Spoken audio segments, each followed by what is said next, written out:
Hi, Professor Kishbaugh here. I've gone ahead and put together a little presentation to run over how I want you to conduct the discovery interviews.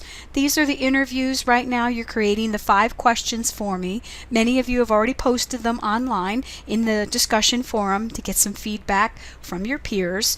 I've looked at a bunch of them. I'll continue to look at them as they come in. Most of them look really good. If I had a question or a suggestion, I went ahead and answered that in the discussion forum. So take a look at that.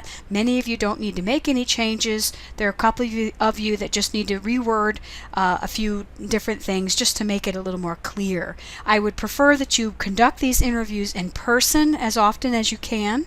Telephone is fine if they are not here in person. Email as a last resort, but I will accept that. What's nice about email is that the results obviously are recorded. What's nice about a live interview or a phone interview is that you can not only get your answers to your questions, but you get a feel for how that person is reacting to your questions. If it's a one-on-one, face-to-face, or maybe it's a webinar, you're doing it on the computer, on a Skype, you can see their reaction when you ask their questions, and you can see how they feel. And that's basically what we want to do in these discovery interviews. All of you have great ideas. We have everything in this class from cafes on the beach to jet ski rental to tutoring services. A couple of you are interested in daycares. They're all excellent ideas. Now comes the hard part. Deciding in your mind if this idea is worth the effort, is worth the work. Let's assume that we're not talking about finances right now. How much money do I need? Will I be able to afford it? We are not looking at that from this perspective right now. Right now you want to find out, does your idea have wings? Is it something that I feel will grow? Okay, let's say you want to start a cleaning business. You might think that your services are worth $8 an hour. After you go out and start talking to folks, you may find out that the service that you're offering, people are willing to pay up to $30 an hour for that service. So you have to make it really clear what you're looking for, what you're asking for, and this will make it or break it for you. This will determine for you whether or not you're still interested in pursuing this particular idea, or it will force you to take a look at maybe a different idea or a different approach, or what we say is a pivot.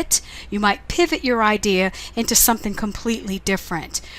Basically, that's what I want you to get out of the discovery interviews. So we took a look the very first week of class. You took a look at your ideal customer. Who is your target market? I think all of you have a pretty good idea of who this is.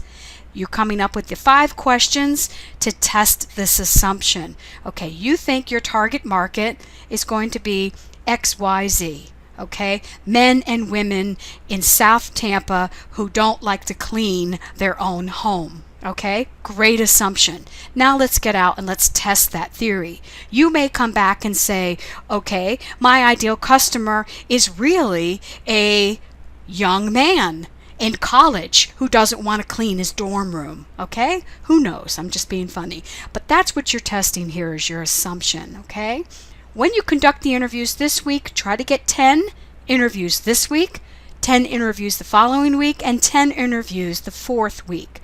By the middle of class, before we start our executive summary, you should have about 30 interviews conducted.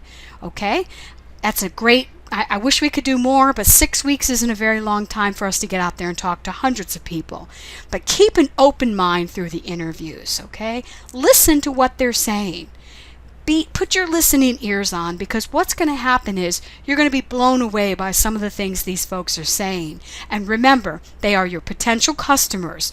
So every interview that you conduct is precious. These are people that probably, when they find out what you're going to offer, will be able to pay for your service or your product. Record your results. I don't care how you record them. Some people like to write on paper. Some like to use their computer. Some record video on their iPhone or their smartphone. Either way, keep good notes. What you're going to report back to me are your results. Like a highlight of your results. So after you finish the first week, you'll come back into the discussion forum. I'll put a discussion forum in my HCC, and you will tell me my original assumption was, now after my first set of interviews, I need to revise my questions, or I need to add a question or take away a question. Okay, I'm hoping most of you have excellent questions. They're open-ended. They're going to get you some of the data that you need, but you're going to see a pattern. After the fourth or fifth person you interview, you're going to see a little bit of a pattern. And if you see that people are shying away from one question, or maybe they're uncomfortable with a particular question, or maybe there's a question that you need to ask more of, you're going to know that. So second round out to your second group of 10 people, revise those questions, okay? Get back out there. So in week 3, which will be our second week of interviews, 10 more individuals. Approach them with new and revised questions, record your results, and I want a total of 30 interviews by the end of the 6 weeks. You'll make appropriate changes in your lean canvas, which we're working on this week, and you'll be sharing these results in the executive summary project. And again, it's a highlight of the results. I don't want answers to each questions from each individual you've interviewed. I want the highlights. Okay, I interviewed 30 people. 20 of them said yes, they would use a cleaning service. 15 of the 30 said they would pay between $30 and $50. Okay, I want the highlights. I want the things that surprised you the most. I want the things that disappointed you the most. Okay, tell me, yes, my assumptions were clear. I realized that college students need a cleaning service. Or maybe you didn't realize that they needed a cleaning service.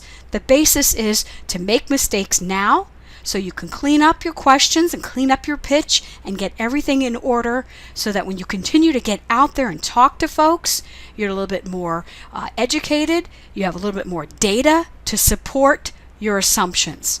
My goal is that you get enough data and enough idea to either approve your idea or maybe give you something to think of and something that might need to change.